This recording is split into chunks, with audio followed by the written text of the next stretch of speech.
A reflexão que vos trago hoje tem aqui a ver com algo que a maioria das pessoas sente no seu dia a dia, com a frustração. A frustração que, na maioria das pessoas, hum, aparece como sendo natural. É uma coisa normal. Toda a gente se sente frustrada. Em determinada altura do dia, várias vezes ao dia, há ali como que uma rotina de habituação à frustração. Há quem lhe chame resiliência, adaptação, mas na verdade a frustração é fruto de mal-estar e gera mal-estar. Amplifica, potencia esse mal-estar. Olá Maria, olá Rita, bem-vindas e bem-vindo também a quem está a ver em diferido, a quem vai ver em diferido e a quem está a ver também. E eu não sei. Ok, então para não ou para fazermos esta reflexão, o que estamos aqui a fazer com esta reflexão, é isto que eu quero dizer, é a não dar como garantido que a frustração é normal, a não supormos que faz parte da vida sentir frustração. A frustração é uma alerta, é um sintoma de que não estamos em equilíbrio, de que não estamos na nossa natureza de felicidade. Então não é normal. A normalidade, não é? São regras impostas, já vimos isto no outro live. A frustração não é mais do que nós sentirmos este mal-estar, este incómodo, quando a nossa mente nos diz que algo não aconteceu como esperávamos, que algo que tentámos e nos esforçamos não resultou. Como se não bastasse isto já ser pesado e ser negativo,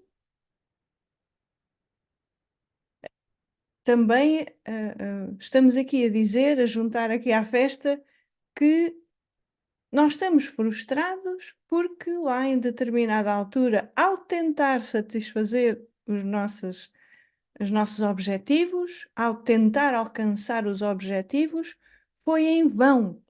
Foi em vão porque erramos. Quem se sente frustrado está a sentir que errou, que se enganou alguns lá no processo. E isto gera insatisfação. É quando surge qualquer tipo de contrariedade. Contrariedade não é mais do que um acontecimento que nós não queríamos que acontecesse, ou a ausência desse acontecimento e que nós queríamos que acontecesse. Então, um exemplo aqui: se nós passamos um ano inteiro a poupar para fazer uma viagem, lá nas férias, e durante as férias acontece algo que me impede de ir fazer essas férias, vai gerar frustração. A nossa mente, por hábito, conformada com a frustração, vai dizer que houve uma contrariedade. E isto vai levar a uma panóplia de sentimentos que nós também estamos familiarizados. Com a culpa. Culpamos a vida. Dizemos que não fomos lá, não conseguimos fazer aquela viagem porque o chefe não pagou o ordenado na totalidade, não pagou as férias. Ou porque aquela pessoa teve uma doença e nós já andamos a dizer àquela pessoa que adoeceu que se ela não se cuida, se ela não faz isto, se ela não faz aquilo, ela vai adoecer e bem dito, bem feito, a pessoa adoece e nós não conseguimos ir de férias. Ou temos que gastar aquele dinheiro noutra prioridade. Ou alguém com quem combinamos ir fazer a viagem decide não fazer viagem nenhuma e não pode ir, ou não quer, ou não isto, ou mudou de ideias, e lá vem a contrariedade.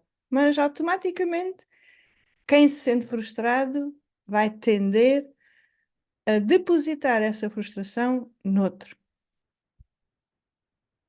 desresponsabilizando-se e impedindo-se, essencialmente, este é que é o aspecto importante, impedindo-se de ver que a frustração está dentro da mente, não está nos outros, nem nas contrariedades, nem nos acontecimentos da vida. Está na exigência que a mente faz para que aconteça assim ou para que não aconteça assado. E ao contrário do que muitas pessoas dizem e ficam o pé de uma forma determinante, negam que a frustração é raiva. O que está por trás da frustração, a emoção por trás da frustração, ou o sentimento, se lhe quiserem chamar, é a irritabilidade.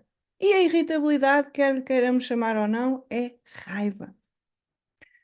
Então, só aqui já estamos num pecado mortal. Chegamos aos nossos amigos pecados mortais.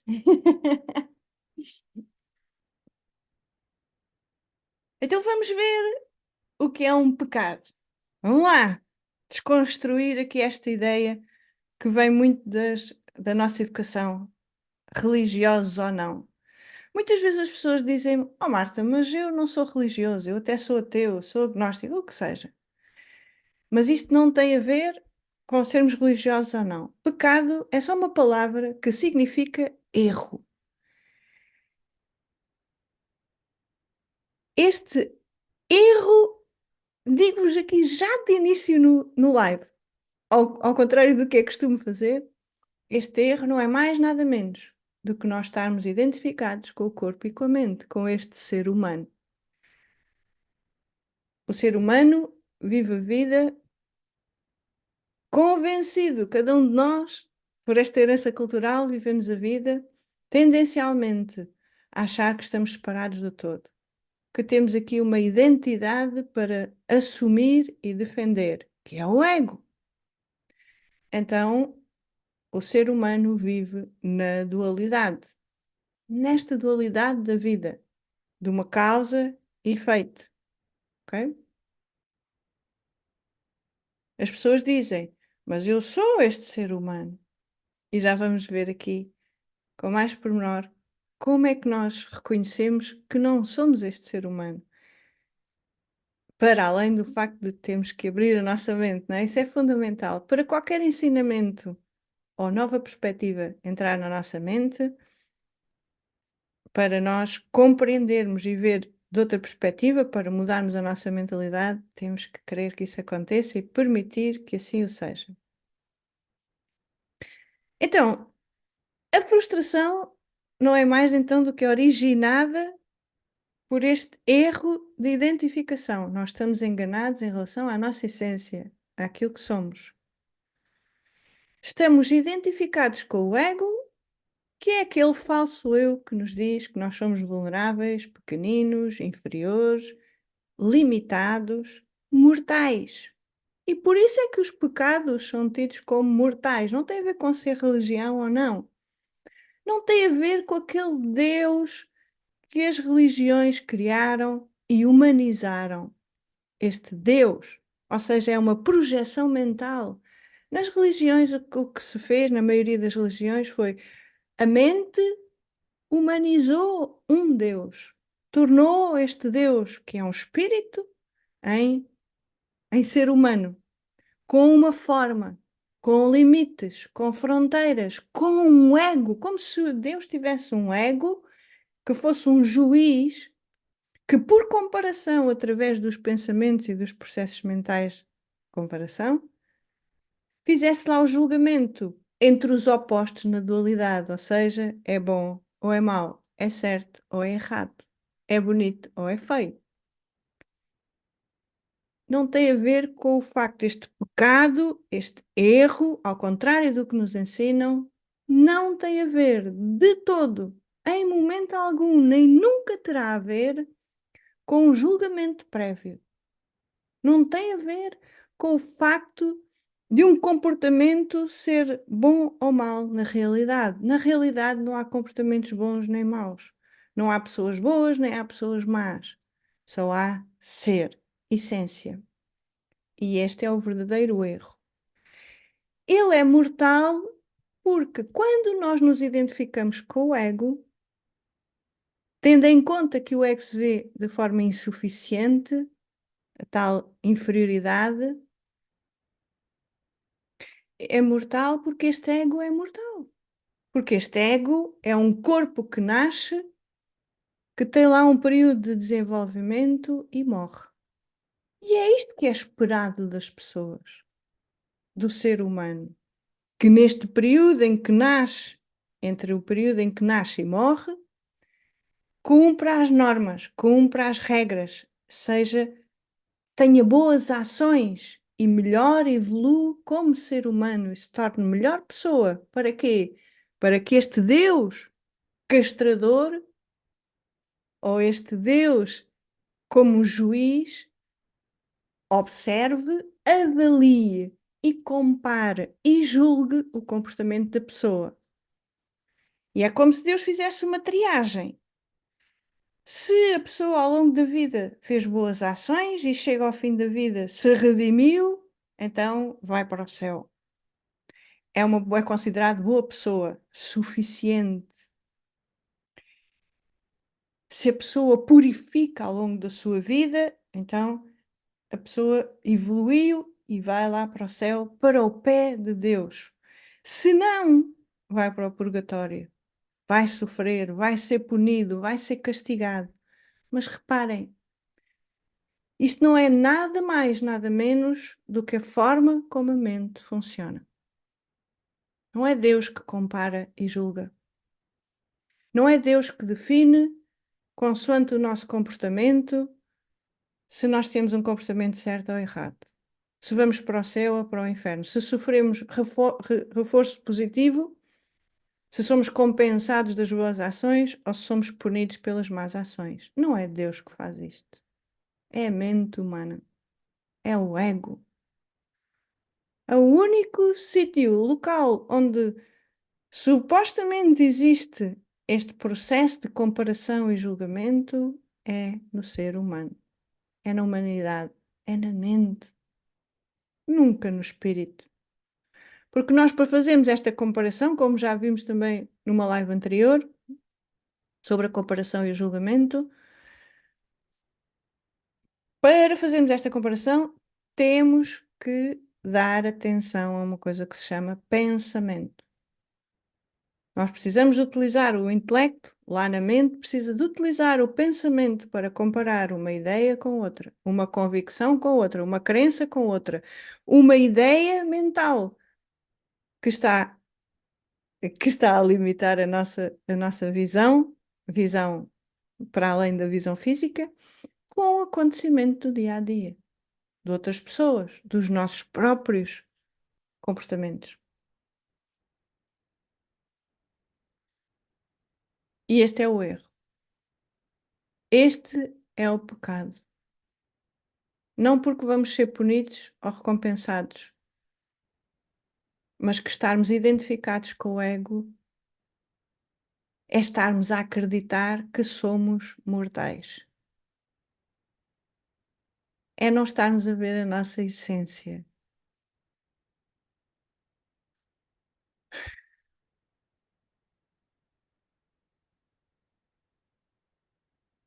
É sinónimo de sofrimento. É o erro de estarmos a sofrer,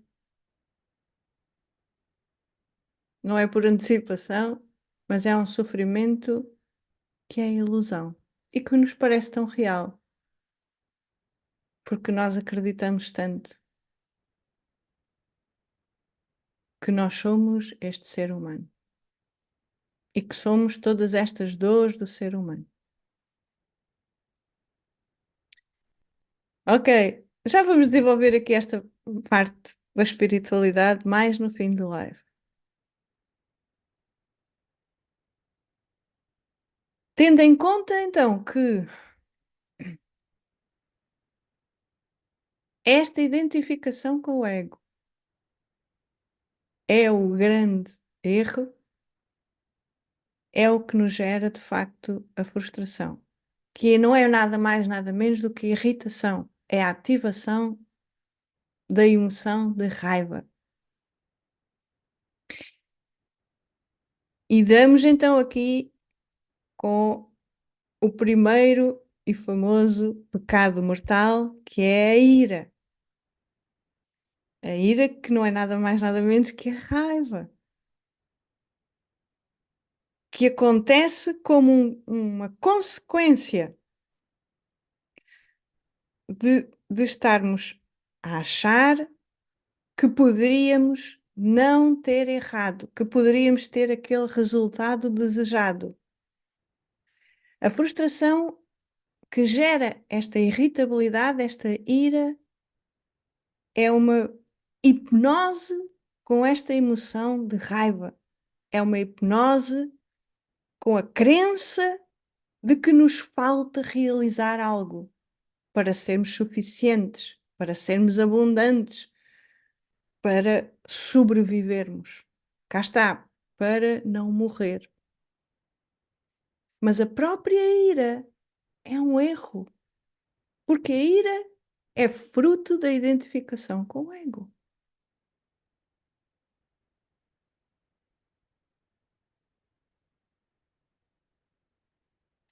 Não nos identificando com o ego, não é com a ira, também é, mas especialmente com o ego, ou se nos desabituarmos de nos identificarmos com o ego, de estarmos convencidos e a viver a vida como se fôssemos seres humanos,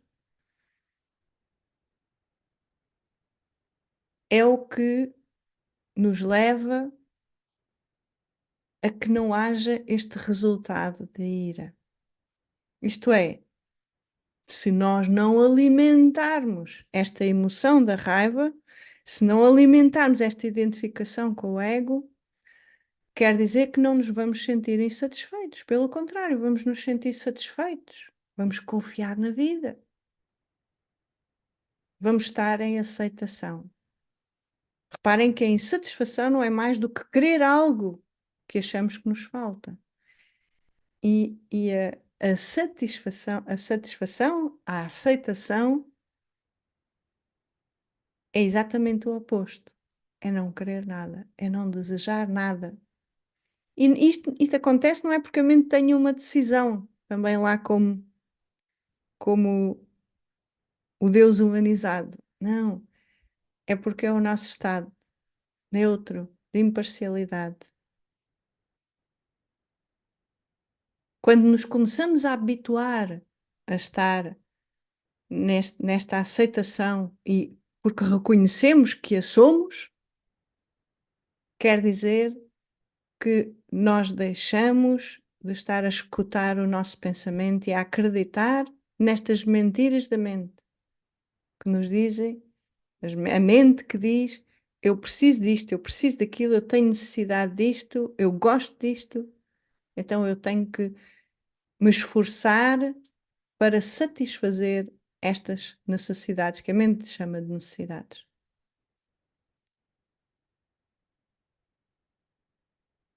Quando nós sentimos frustrados porque não estamos a conseguir satisfazer as necessidades, é a emoção que salta, é a raiva, que é uma espécie de defesa.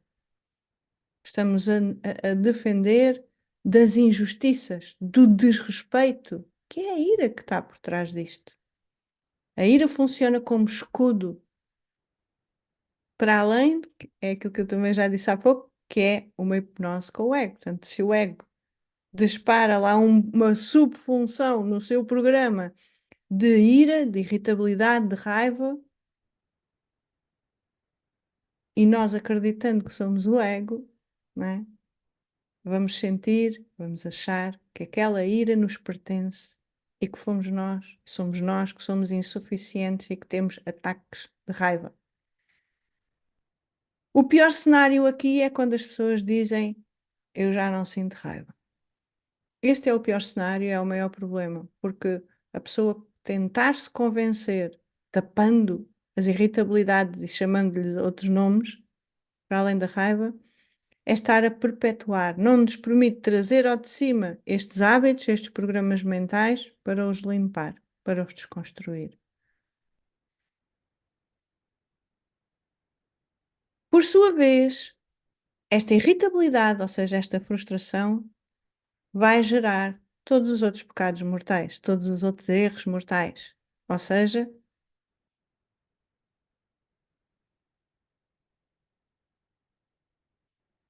ir em busca da luxúria, não é? Esta busca da luxúria não é mais do que a busca do prazer, prazer físico, através de objetos, através do próprio corpo, através de prazer com outras pessoas, prazer com experiências na vida. Então, se nós formos reparar, a maioria das pessoas o que faz é a busca deste prazer. E porquê é que nós buscamos este prazer? Primeiro, porque fomos ensinados a buscar este prazer no exterior, na parte física.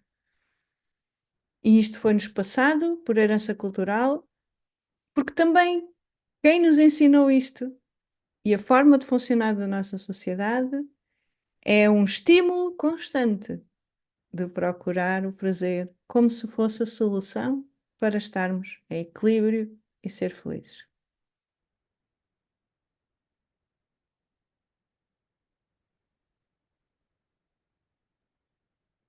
Esta luxúria nos sete pecados da religião, né, tem a ver muito com a parte sexual. Mas aqui nós estamos tudo a pôr no mesmo bolo, porque a busca é de prazer. E para algumas pessoas o maior prazer é a sexualidade, para outras pessoas outros objetos trazem prazer, para outras pessoas é o prazer de estar na companhia de certas pessoas, mas tudo isto tem a ver com luxúria. E reparem que na religião os sete pecados mortais estão ligados a um exagero. Mas aqui o que eu vos trago não é tanto o exagero, porque o exagero acaba por ser mais fácil de ser detectado. A pessoa tem ali um vício no sexo, não é? De busca de prazer no sexo. A pessoa tem um vício na comida, a pessoa tem comportamentos agressivos e a própria pessoa até se pode sentir agressiva em determinadas situações e dizer eu não fui assertivo, devia ser menos agressivo e tal. Mas aquilo que eu vos chamo a atenção é para as subtilezas da mente. Isto é para nós observarmos o nosso dia a dia e de uma forma honesta, sempre é uma honestidade interna, é assumirmos que a maioria, mais de 99% dos nossos comportamentos vão para fazer as necessidades, para satisfazer as necessidades do corpo. As necessidades de prazer, não as necessidades imediatas. Essas estão colocadas de parte. Sendo as necessidades imediatas, alimentação, já falámos nisto no outro live, se não me engano, alimentação, não é? A água, um abrigo e agora bloqueei porque a sensação que tenho é está tudo. E é isto. Se o corpo estiver alimentado, se houver alguma espécie de abrigo para o corpo, tudo está completo. São as necessidades básicas. Ok, se tivermos família, cuidar dos familiares. Certíssimo. Para além disto, amores, tudo o resto é luxúria, conforto, distração. Nós vamos nos distrair, vamos fazer qualquer coisa para nos distrair, para ter prazer. É um prazer que é de preferência imediato. Também vimos isto já numa live no aspecto da gratificação imediata. Não adianta escondermos isto. O que é importante aqui não é dar como garantido que nós não buscamos este, não, ou não procuramos este prazer físico e material. Um exemplo que podemos ter aqui é se nós já temos, que também tem a ver com com o erro que vou falar a seguir, que é se nós, por exemplo, já temos dinheiro, é um bem material, nós podemos achar, a nossa mente pode nos dizer que nós precisamos de mais. E nós podemos acreditar nisto, não é? E quando não conseguimos dinheiro, ou aquele que achamos que devíamos ter, gera frustração. Cá está.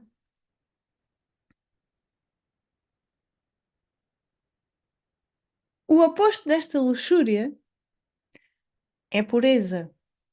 Mas não é uma pureza de estarmos limpos no corpo e de termos pensamentos perfeitos, porque um pensamento nunca é perfeito. Um pensamento é sempre limitante. Quando falamos em pureza, estamos a falar no espírito. O espírito é a única não coisa, a não dualidade, a própria perfeição. É puro. E em que sentido é que é puro? Está livre de pensamentos, está livre de sentimentos, está livre de imaginações e não tem uma história de vida. E esta é a verdadeira pureza. Isto é, não há uma busca do prazer para que haja uma satisfação. Porque o próprio espírito que somos, o todo, quando muito seria a própria satisfação por excelência. Não há nada para satisfazer. Porque o espírito já é completo. O espírito que nós somos, que todos somos, já é a própria completude. Portanto, não pode haver insatisfação. A insatisfação é criada num pensamento da mente. Vários, não é? Por sua vez, esta irritabilidade da frustração, ou seja, a ausência de aceitação, a ausência de paciência, que não é algo que se ganhe, é o que se é estar em aceitação. Nós não nos tornamos em aceitação, nós já somos esta aceitação. E o fruto desta aceitação é a própria paciência. Reparem que a paciência é não exigir que algo diferente esteja a acontecer, que eu esteja num sítio diferente, que eu tenha mais dinheiro, que eu tenha mais respeito, mais justiça, mais isto, mais aquilo, que eu seja mais isto, mais aquilo. Isso é paciência, é a ausência de ira. Muitas vezes as pessoas dizem, eu não sou paciente. Quer dizer que a pessoa tem lá irritabilidade, está zangada com o que está a acontecer, não tem paciência para aquilo, tem raiva do que está a acontecer. Ó Marta, mas raiva é uma palavra muito pesada. Cá está. Se não viram o live sobre a raiva, nós refletimos sobre isto. Não é? É só o peso que nós atribuímos, certo? Esta frustração também nos leva, esta irritabilidade também nos leva à ganância. E muitas pessoas que estão neste caminho de desenvolvimento pessoal e espiritual, eu própria durante muitos anos, negava a ganância dentro da minha mente, não é? Eu escondia-me essa ganância. Ganância não é mais do que querer ter mais do que já se tem. Ganância não é mais do que estarmos apegados a ter e a ser também algo diferente.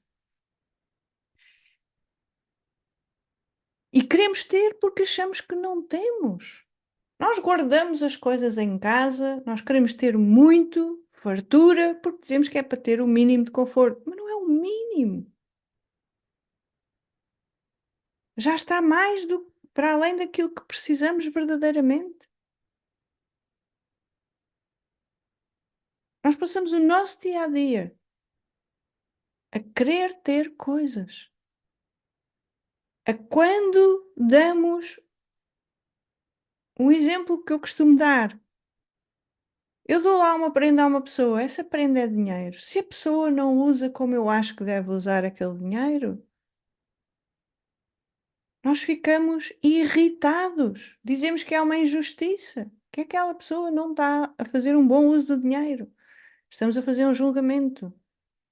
Estamos ali quase que é marcar território por aquele dinheiro. Nós demos, mas na verdade não damos, porque estamos apegados àquilo que damos, estamos apegados àquilo que recebemos, estamos apegados àquilo que temos.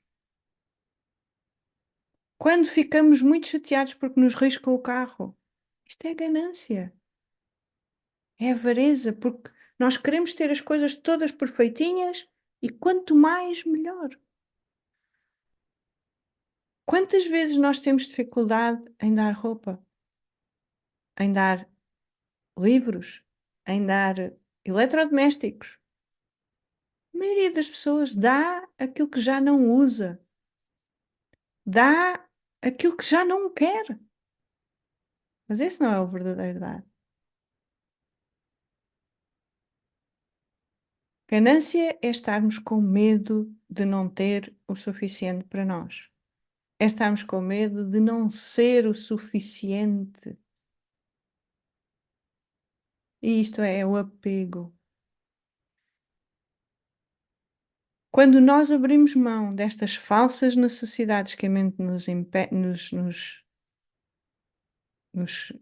indica, aí sim nós desapegamos verdadeiramente. Por isso é que na espiritualidade, uma das coisas, um dos requisitos que dizem que se deve ter é a renúncia. E não é renunciar,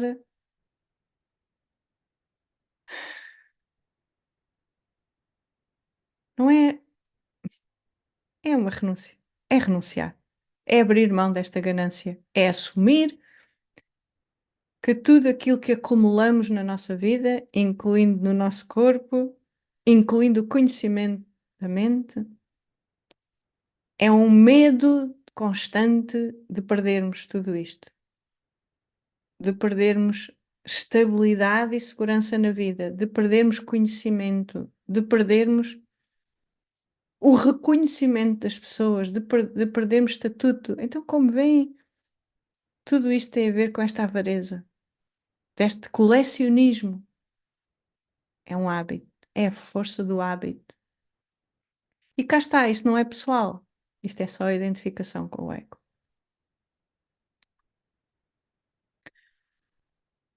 Outro grande erro mortal, outro pecado mortal, a inveja. Quando nós sentimos irritados porque não temos, a grande maioria das vezes, nós dizemos que ficamos felizes por quem tem, mas é mentira. Se formos a ver honestamente, muitas vezes nós sentimos injustiça porque dizemos aquelas pessoas têm e eu esforcei-me tanto para ter. E aqui não estamos a aceitar e a ficar felizes pelas pessoas terem. Nós também queremos. Entramos numa espécie de competição, de rivalidade. E é quando se diz que a inveja é muito mau porque nós consideramos a vitória dos outros o nosso fracasso. Claro, porque a vitória dos outros, pelo nosso hábito e herança cultural, significa o nosso insucesso. Nós não estamos a conseguir. Não é porque somos más pessoas. Não é porque somos insuficientes, é simplesmente porque estamos identificados com o ego.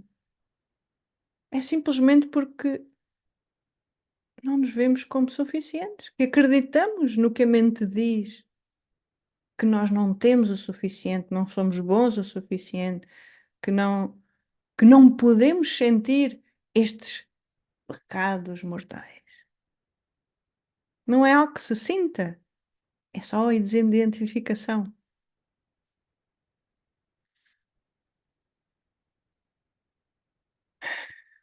O oposto de inveja supostamente seria aqui o altruísmo. E como nós já vimos aqui no live sobre o egoísmo, o altruísmo não é uma coisa que a mente, que o ego alguma vez vão ser. Não é uma característica da mente.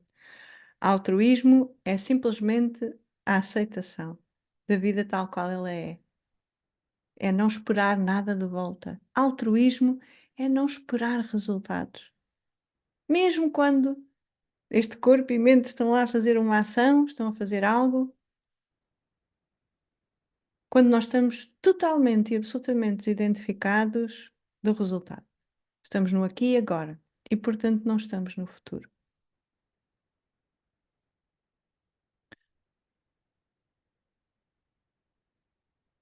Outro grande aspecto, outro grande erro mortal é o orgulho. Nós chegamos a determinada altura do nosso desenvolvimento pessoal, da nossa vida, e alguém nos ensina que orgulho afinal não é assim tão mau. O orgulho que a religião nos passa é como algo punível, não é? É algo que nos torna insuficientes, que faz de nós más pessoas, faz de nós pessoas gananciosas, porque o orgulho tem a ver com o quê? Com nós acharmos que somos superiores. Nós quem? O ego. O orgulho não é mais do que nós sentirmos que nós é que sabemos o que é bom para os outros. Nós é que sabemos como é que é ser uma boa sociedade. Nós é que sabemos se aquela pessoa está a ter um comportamento bom ou errado. Nós é que sabemos ser justos. Nós é que sabemos ah, ser respeitosos. Nós é que temos valores. Mas isto é a voz do ego. O ego nunca terá estes valores, porque a programação da mente, a programação do ser humano, é escutar a voz do ego. É escutar o pensamento, é acreditar em crenças que são limitantes. Então, este orgulho não é mais do que o ego que toma mérito de coisas que supostamente foi ele que fez, é ele que sabe. Eu é que fiz isto. Eu tenho orgulho no meu filho. Como assim? O filho não te pertence. Ah, Marta, mas é o meu filho. Como assim é teu filho? Fui eu que o eduquei, ele nasceu da minha barriga. Boa, isso é ótimo, parabéns. De amor, de compreensão. Entendo perfeitamente este ponto de vista, mas é um ponto de vista que está limitado à educação que nós sofremos, que é, sai da barriga deste corpo, então é meu, mas o corpo não sou eu, a mente não sou eu. Quem é que dá vida a este corpo? Fui eu? Não. Fui eu que criei este mecanismo de gerar vida dentro do meu corpo. Então, como é que o filho é meu? E muitas vezes, sem darmos por isso, usamos, inconscientemente manipulamos, sem peso negativo, amores. Não me levem a mal, não entendam isto de uma forma errada, né?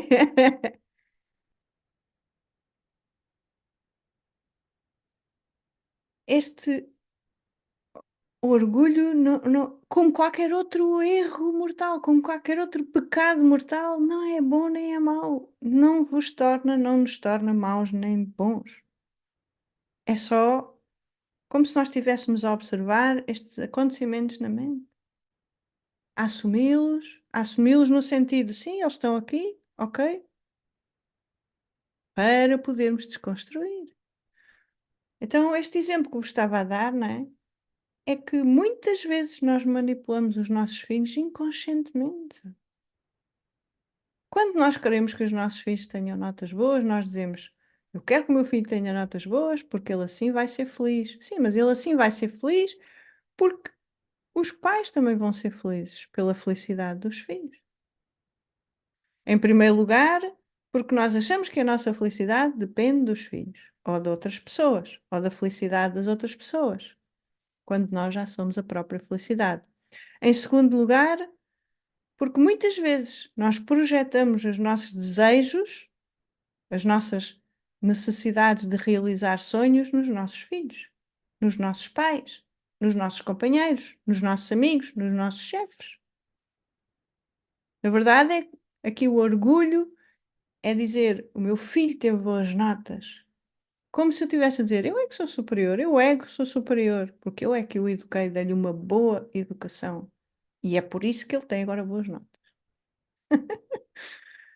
Então é o ego que toma o mérito dos acontecimentos que o próprio ego diz que são bons e nega a culpa ou a responsabilidade dos acontecimentos que o próprio ego tem como errados, maus.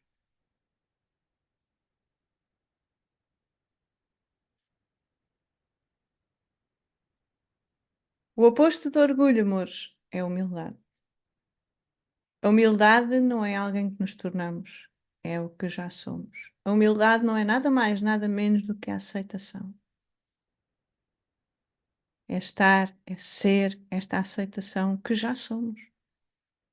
E isto, mais uma vez, só acontece, só reconhecemos isso, só reconhecemos a aceitação que somos se nós estivermos identificados com o ego. Se vivermos a nossa vida conscientes de que somos consciência e não o ser humano. E chegamos aos 2 últimos pecados. A gula. Nós ficamos irritados, tristes, desiludidos, quando frustrados, quando, por mais que façamos, por mais que nos esforçamos, estamos sempre vazios, insatisfeitos, falta sempre alguma coisa. E muitas pessoas vão buscar, ou tentam encontrar essa satisfação na comida. Aquilo que na religião se chama a gula, que é nada mais nada menos do que comer excessivamente.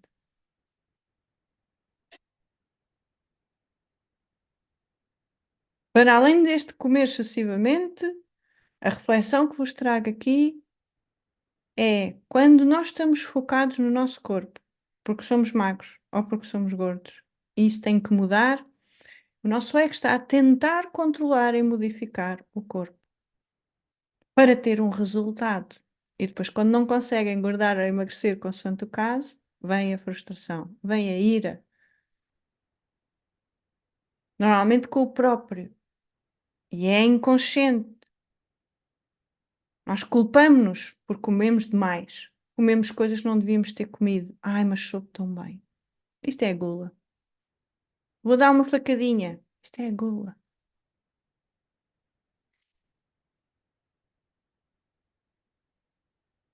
É a busca da gratificação imediata. É a busca do prazer. De alguma forma está associado à tal luxúria.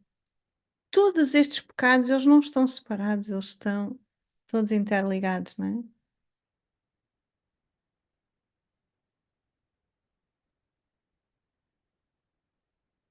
O oposto de gula, isto é, quando nós aprendemos e reconhecemos a plenitude, este espírito pleno e completo que somos, nós desidentificamos-nos com a crença de que estamos incompletos, que nos falta algo, está lá um vazio. E até vos digo que muitas vezes este vazio é próprio espírito consciente que somos. Só que a mente tem medo de desaparecer, de se dissolver neste espírito, não é? Nesta essência de amor que somos. E então diz: não, não, tudo o que é vazio, tudo o que é mau, tudo o que é vácuo, tudo o que é void, né? Como dizem os ingleses, não é bom, porque é desconhecido, é o medo. E nem sequer nos permitimos, a maioria das vezes, a verificar, a reconhecer essa plenitude que já somos. Porque estamos identificados com a tal, né? Com a tal identidade que é limitada, que é o ego. E por fim, a preguiça, que é a dor de cabeça da grande maioria das pessoas. Né? A preguiça leva à procrastinação, como nós conhecemos, não é? Como nós sabemos. O adiar para amanhã aquilo que podemos fazer hoje.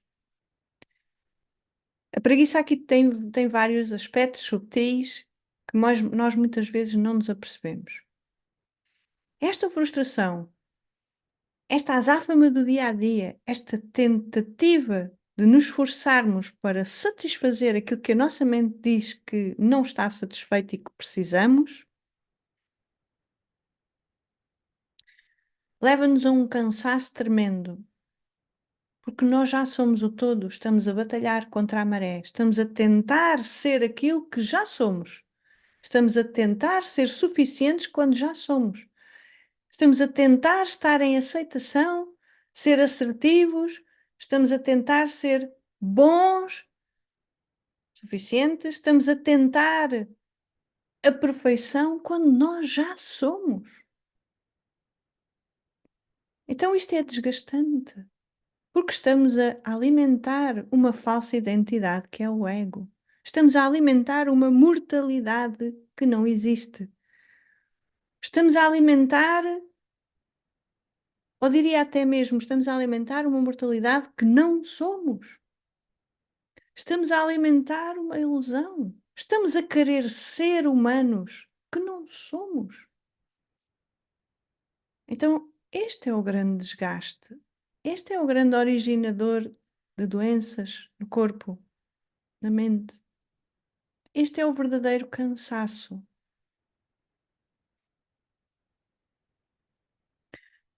E este cansaço, assim, de uma forma muito resumida, pode ter aqui dois aspectos. Este cansaço gerar uma espécie de preguiça, preguiça no sentido, eu não quero fazer, eu não me quero esforçar, eu estou cansado. E isto nitidamente é a vida a dizer, não é para fazer, pelo menos não agora. E é a vida a dar-te uma providência, uma oportunidade para parares, contemplares e reconheceres esta plenitude que já somos. Mas de uma forma muito ténue, a preguiça também pode ser falta de diligência. Isto é, quando nós, identificados com o ego, escutamos aquelas vozinhas das dúvidas: ai, se eu não consigo, ai, se eu agora vou fazer isto, isto corre mal, ah, e se eu agora vou lá falar com aquela pessoa e aquela pessoa rejeita-me, abandona-me, magoa-me novamente.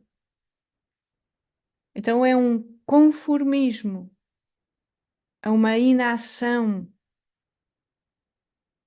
a uma desresponsabilização e é um perder a oportunidade para ignorarmos, para praticar, ignorar a mente, desidentificarmos na mente, reconhecendo: eu não sou este pensamento, eu não sou esta emoção e este sentimento, eu não sou as imaginações da mente, eu não sou a minha história de vida. E quando nós reconhecemos isto, eis que gradualmente, com esta prática, deixamos de ouvir as dúvidas, deixam de surgir incertezas e quando elas vêm, não nos perturbam. Porquê? Porque nós estamos estabelecidos no eu. Nós até podemos não ter assimilado completamente que somos consciência, que somos o todo. Podemos ainda nem viver totalmente à luz deste saber, deste eu sou. Mas quando fazemos esta prática de estar em autoobservação, de, para detectar estes pensamentos negativos e sabotadores da mente,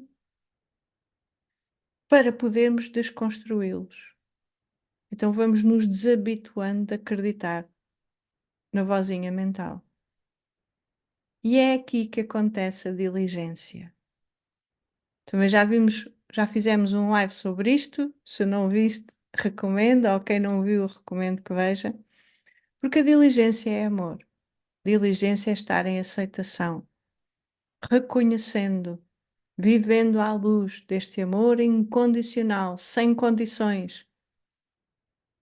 Sem condições, sem que hajam condições. para esta plenitude que já somos.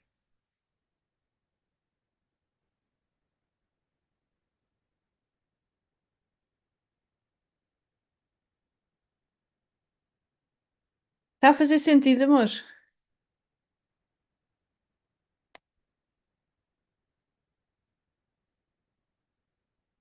Se vocês repararem, isto foi aqui um apanhado dos 7 pecados mortais. E resumidamente, deixem-me-vos dizer que o que está na base de tudo isto não é o julgamento que vai haver no dia final, não é o julgamento final, não é isso que é relevante aqui. O que é relevante é que o erro, este pecado, é nós estarmos identificados com um falso, com uma falsa identidade, com este ser humano, com este conjunto de papéis que este ser humano representa, com este conjunto de atividades mentais que estão sempre a acontecer e que nós nos habituamos a escutar e a dar como certos. A base de toda a frustração e de todos estes pecados é de facto esta identificação que nos leva a perpetuar a sensação, a crença limitante da insuficiência. Então, o que acontece aqui na frustração é tipicamente como se nós fôssemos um saco. Imaginem que somos lá um saco, mas esse saco está roto no fundo. E agora nós podemos dizer, sim, mas o saco nós podemos forrar esse fundo, pôr lá panos, podemos encher aquilo com qualquer coisa, pôr uma matéria que vede o saco. Mas mais tarde ou mais cedo esse saco vai ceder novamente. Esse saco roto é o ego. Ele vai estar sempre roto. Às vezes nós ficamos enganados, colocamos lá água e a água não verte. Mas por quanto tempo a água não verte? O peso da água vai acabar por abrir esse buraco no saco e vai embora. É temporário. Vamos pôr areia no saco. Novamente, o peso da areia vai acabar por abrir esse buraco. Por aí vai. As matérias vão sendo cada vez mais pesadas, vamos imaginar assim, entrarem no saco. Nós vamos remendar o saco. Remendar. Mas nós sabemos que os remendos são temporários. Mais tarde ou mais cedo vai ceder. E neste processo de ceder, de esforço para que o saco não rompa, para preservar o saco e de preferência esforçar para tornar este saco permanente e imortal, vai-nos gerar cansaço. É como se nós estivéssemos identificados com este saco. Imaginem, nós, espírito, consciência pura, aceitação, plenitude, liberdade absoluta, imortais. Estamos limitados a um saco. Estamos identificados com o processamento e a estrutura lá do saco e do roto e do saco e roto e saco e roto. E isto é sofrimento. O ego acha sempre que tem que fazer mais para ser superior, para ser melhor do que os outros.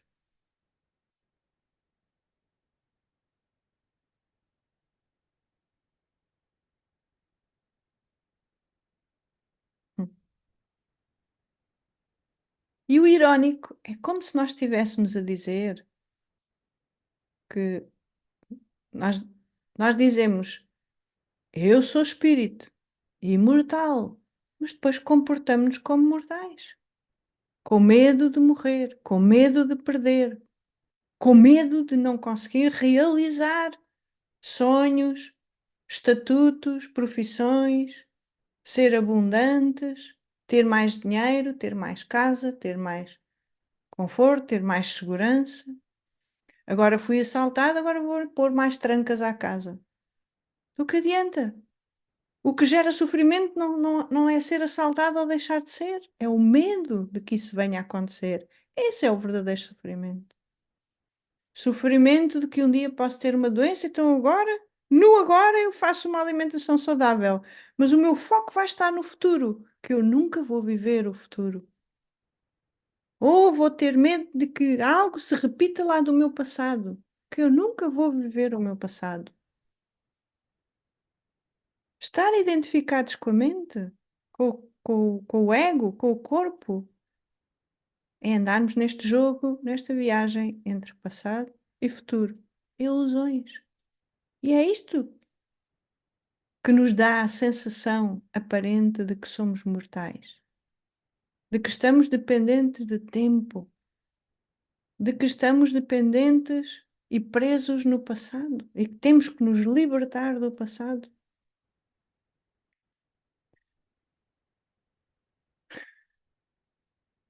E é como aquilo que eu vos costumo partilhar. Viver identificado com o ego é ser, é estar, é ser ignorante. Não como julgamento, nem cunho negativo, nem como crítica. Não. Ignorante é aquele que não sabe. Quando nós não sabemos que somos espírito, quando nós vivemos identificados com o que é mortal, com o que um dia desaparece e se transforma, e somos a própria imortalidade, então isto é ignorância. E não é a mente que aprende que é imortal, porque não é a mente que é imortal. Isto é para além da mente.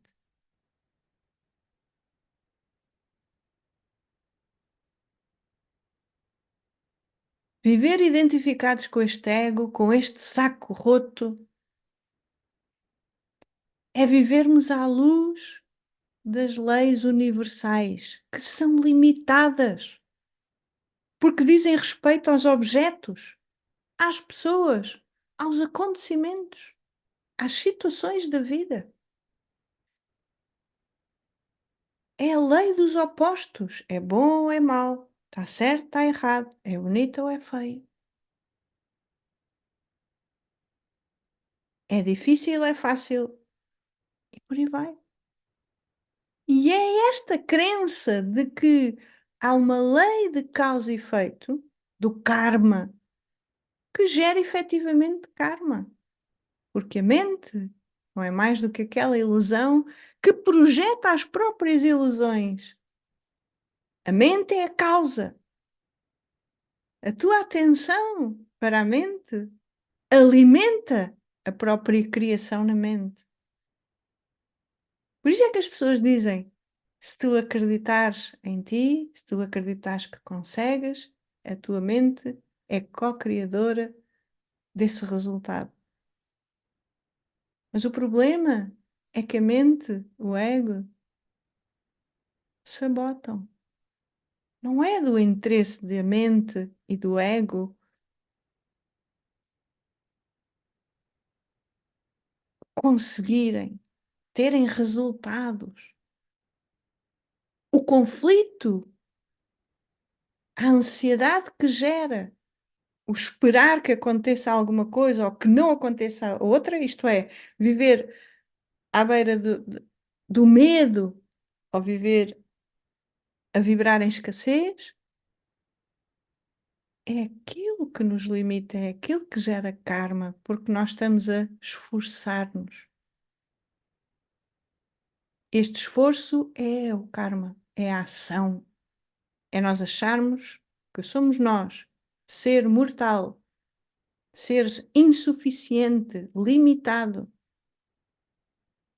condicionado às atividades mentais, às crenças limitantes, a estas autoimposições da dualidade, das falsas aparências que geram karma.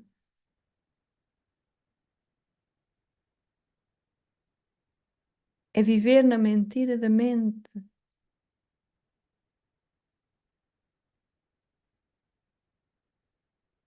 que gera sofrimento. Gera a mortalidade.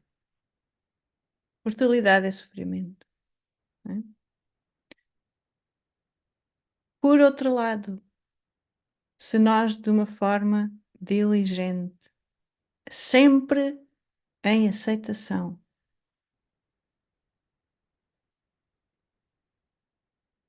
treinarmos a nossa mente para aquietar.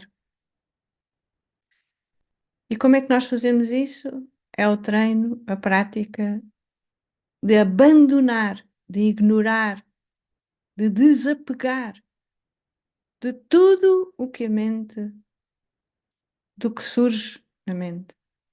Os pensamentos, as emoções e sentimentos, as imaginações, as memórias. Oh Marta, mas isso é tudo, isso é propriamente, claro. Porque a verdadeira essência da mente não é esta agitação, não é este esforço, não é esta identificação, não é este esforço de querer preservar este saco roto, esta identidade falsa. A verdadeira identidade da mente, a verdadeira essência da mente é a mesma de tudo. Consciência pura, aceitação pura, existência por excelência. É a não dualidade. É a única verdade que há.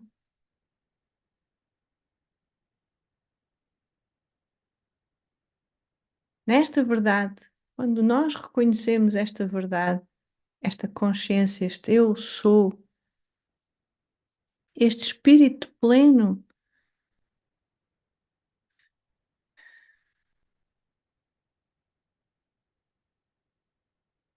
não há leis, porque não há pensamentos, não há atividades mentais. É para além do corpo e da mente. Se não há leis, não há karmas, não há causa e efeito, não há opostos, só há ser.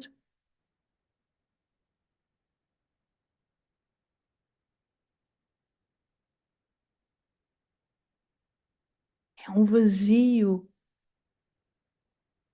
mas é a vastidão plena, a completude, consciência, inteligência divina que somos. Por isso é que dizemos que é amor incondicional. É o estado puro, não está sujeito a condições, nem a karmas, nem a leis, nem a regras, muito menos a pensamentos, emoções, sentimentos.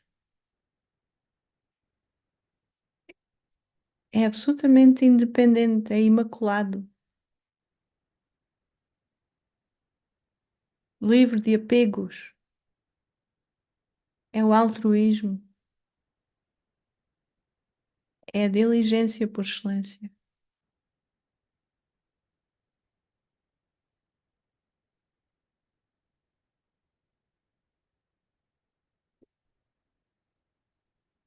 Ok, amor.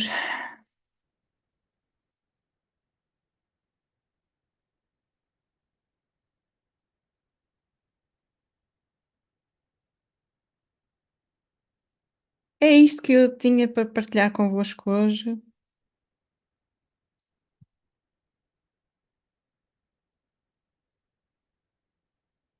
Deixem ver aqui os vossos comentários. Olá Maria, bem-vinda. Bom estares aqui. A minha criança interna ainda sente frustração e vergonha. Ainda tenho trabalho para fazer. Sim, sim, Maria. Agora,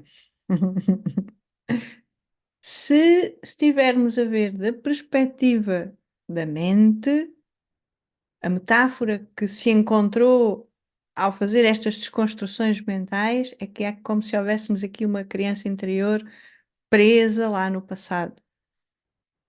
Ok. Mas quem está preso não é a criança, porque pensem comigo, uma criança até aos 7 anos está num estado puro. Essa criança não está separada. Isto é, O espírito que somos nessa criança não se vê como separado. E é isto que nós precisamos de entender. A criança só fica magoada, rejeitada, a sentir frustração e vergonha depois que a mente se forma, depois lá à volta dos 7 anos para a frente. É como que se a mente toma posse, começa a conduzir, o espírito esquece quem é e, e aquele ser humano começa a ser aquela identidade, aquela programação mental. E essa programação mental não foi mais do que coisas que a mente ao longo do tempo, depois, à medida que foi crescendo, foi colando lá ideias, crenças e acarretando opiniões, convicções lá dos educadores, crenças limitantes. Então, essa frustração e essa vergonha, apesar de eu perceber o que estás a dizer, Maria, ela está no aqui e agora a acontecer na tua mente. A tua mente está a utilizar isso como um isco, dizendo que há uma criança interior, mas na verdade é a própria mente.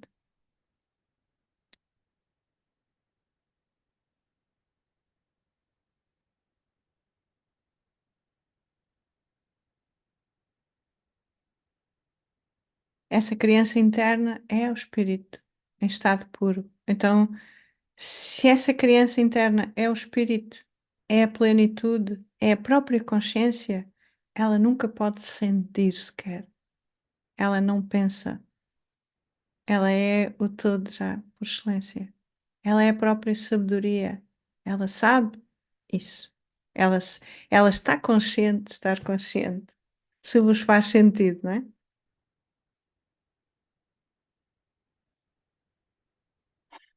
Olá, Maria Teresa, bem-vinda. Vendo bem, todos os pecados mortais estão todos ligados à insuficiência. Claro, amor. Nós só estamos a dizer, ou quando definiram estes 7 pecados mortais, é como se, visto do lado da dualidade e da mente, é como se estivéssemos a chamar à insuficiência vários. Estamos a chamar outras coisas, eles são sinónimos. A ira, a luxúria, a ganância, a inveja, o orgulho, a gula, a preguiça são sinónimos de identificação com o ego, ou seja, insuficiência. É, ligados à insatisfação, ao querer sempre mais, é isso, sem dúvida. Sempre em comparação, porque se estamos insatisfeitos, vamos comparar. Como é que sabemos que estamos insatisfeitos? Só se compararmos. Esta é a grande questão. Nós só nos sentimos insatisfeitos se tivermos o hábito da comparação. Como quem diz, se tivermos o hábito de pensar. Comparar é pensar. Eu comparo uma crença limitante interna, uma ideia, através de um pensamento com o quê? Com um acontecimento. A insatisfação vem de nós acharmos que devemos ser ou ter algo que não temos, ou não devemos ser ou ter algo que temos e que, ou que somos.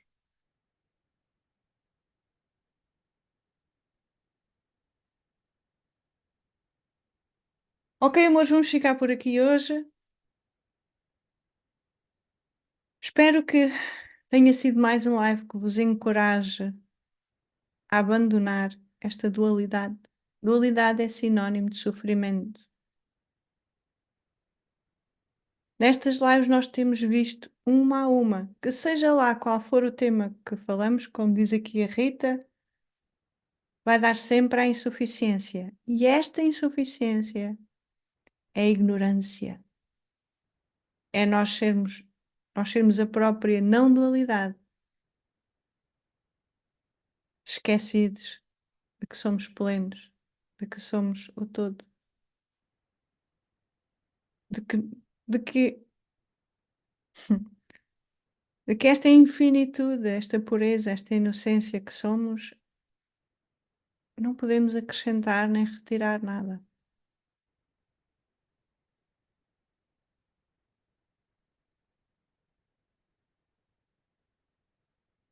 Viver nesta não dualidade, amores,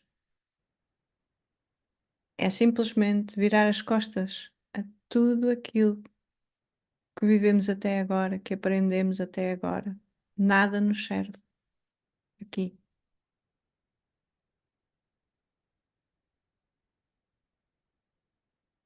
Até sobrar um único desejo. É o desejo de nos estabelecermos na verdade, nesta única verdade não dual, neste espírito, neste reconhecimento consciente de que somos a própria consciência.